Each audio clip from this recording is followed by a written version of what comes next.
നമസ്കാരം. ഉത്തരവാദിത്വത്തിന്റെ ഭാണ്ഡങ്ങളില്ലാതെ, അധികാരത്തിന്റെ അകമ്പടിയില്ലാതെ തിരഞ്ഞെടുപ്പിലെ തോൽവി ജനങ്ങളുടെ വിധി അംഗീകരിച്ച് 10 വർഷം നീണ്ട കേരളത്തിലെ മുഖ്യമന്ത്രി പദം മൂടിവെച്ച് പിണറായി വിജയൻ ഇന്ന് തിരുവനന്തപുരത്തേക്ക് യാത്ര തിരിക്കുമ്പോൾ കൂടെ വലിയ പരിവാരങ്ങളോ എണ്ണിയാലൊടുങ്ങാത്ത സെക്യൂരിറ്റി സംവിധാനങ്ങളോ ഇല്ല.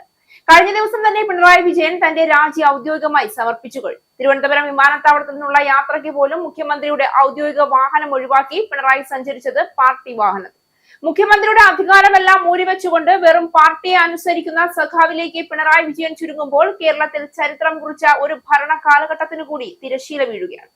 കേരള രാഷ്ട്രീയത്തിലെ സ്ഥിരത, സംഘടനാ ശക്തി, ദീർഘദർശനം, ഈ 3 ഘടകങ്ങളും ഒരുമിച്ച് ചേർന്ന് നിൽക്കുന്ന നേതാക്കളെ കുറിച്ച് സംസാരിക്കുമ്പോൾ ആദ്യം ഓർമ്മയിൽ വരുന്നത് പിണറായി വിജയൻ എന്ന പേരാണ്.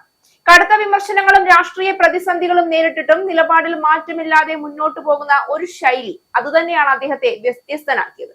ഇന്ന് വീണ്ടും രാഷ്ട്രീയ ചർച്ചകളുടെ കേന്ദ്രത്തിൽ അദ്ദേഹം വരുമ്പോൾ ചോദ്യം ഒന്നാണ്: പിണറായി പതറുമോ, അല്ലെങ്കിൽ വീണ്ടും ശക്തമായി തിരിച്ചു വരും?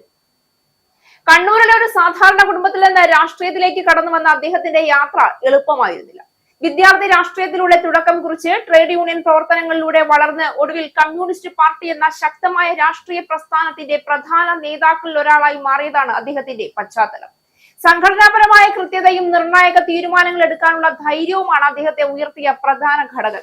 മുഖ്യമന്ത്രിയായുള്ള കാലഘട്ടം പരിശോധിക്കുമ്പോൾ നിരവധി വെല്ലുവിളികൾക്കിടയിലും ഭരണത്തിന്റെ തുടർച്ച ഉറപ്പാക്കാൻ അദ്ദേഹത്തിന് കഴിഞ്ഞിട്ടുണ്ട്. പ്രളയവും മഹാമാരിയും പോലുള്ള പ്രതിസന്ധികളിൽ സംസ്ഥാനത്തെ നയിച്ച രീതിക്ക് ദേശീയ അന്താരാഷ്ട്ര തലത്തിൽ ശ്രദ്ധ ലഭിച്ചു. ആരോഗ്യ മേഖലയിൽ എടുത്ത ശക്തമായ നടപടികളും പൊതുജനാരോഗ്യ സംവിധാനത്തെ കൂടുതൽ ശക്തമാക്കിയതും വലിയ നേട്ടങ്ങളായി വിലയിരുത്തപ്പെട്ടു. ഇതോടൊപ്പം അടിസ്ഥാന സൗകര്യ വികസന മേഖലകളിൽ ഉണ്ടായ മാറ്റങ്ങളും ശ്രദ്ധേയമാണ്. റോഡുകൾ, പാലങ്ങൾ, IT പാർക്കുകൾ, വിദ്യാഭ്യാസ, ആരോഗ്യ മേഖലകളിലെ നിക്ഷേപങ്ങൾ, ഇവയെല്ലാം ചേർന്ന് കേരളത്തിന്റെ വികസന മാതൃകയ്ക്ക് പുതിയ രൂപം നൽകിയതായി അനുയായികൾ ചൂണ്ടിക്കാട്ടി.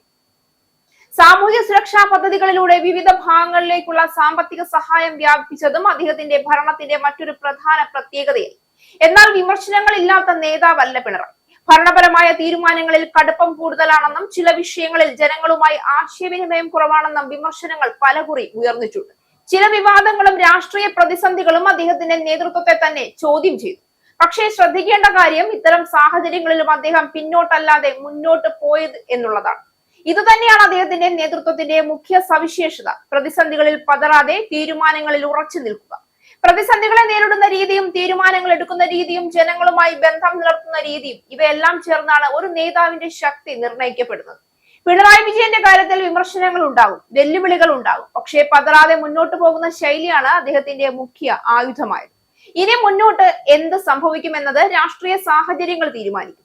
പക്ഷേ ഒരു കാര്യം വ്യക്തമാണ്: പിണറായി വിജയൻ എളുപ്പത്തിൽ പിന്മാറുന്ന നേതാവല്ല. അതുകൊണ്ട് തന്നെ കേരള രാഷ്ട്രീയത്തിൽ അദ്ദേഹത്തിന്റെ സാന്നിധ്യം ഇനിയും നിർണായകമായി തന്നെ തുടരും. ഇതോടൊപ്പം കമ്മ്യൂണിസ്റ്റ് പ്രസ്ഥാനത്തിന്റെ അടിത്തറയും ശ്രദ്ധിക്കേണ്ടതാണ്. കമ്മ്യൂണിസ്റ്റ് പാർട്ടി കേരളത്തിൽ ഇപ്പോഴും ശക്തമായ സംഘടനാപരമായ അടിത്തറ നിലനിർത്തുന്ന പാർട്ടിയാണ്.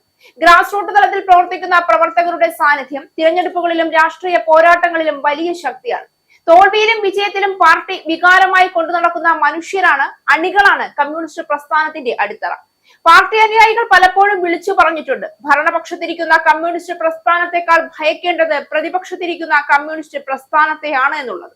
ഇതുവരെ കമ്മ്യൂണിസ്റ്റ് പാർട്ടി ഭരണപക്ഷത്തിരുന്ന് ചെയ്തു. ഇനി പ്രതിപക്ഷത്തിരുന്ന് ചെയ്യേണ്ടത് എന്തൊക്കെയാണ് എന്ന് വിരൽ ചൂണ്ടി ചെയ്യിപ്പിക്കാൻ തുടങ്ങുമ്പോൾ കേരളം കാണാൻ പോകുന്നത് വൻ ഭൂരിപക്ഷം നേടി അധികാരത്തിൽ വന്ന കോൺഗ്രസിന്റെ മികവാണോ? പ്രതിപക്ഷത്തിരുന്ന് കോൺഗ്രസിനെ ചൂണ്ടുവിരൽ തുമ്പിൽ നിർത്തി അഴിമതിക്കെതിരെ തീപ്പന്തമേന്തി അനീതിക്കെതിരെ വിരൽ ചൂണ്ടി ശക്തമാവുന്ന കമ്മ്യൂണിസ്റ്റ് പ്രസ്ഥാനമാകുമോ എന്നതായിരിക്കും അടുത്ത 5 വർഷത്തിനപ്പുറം കേരളത്തിലെ ജനങ്ങളുടെ വിധിയെഴുത്ത്.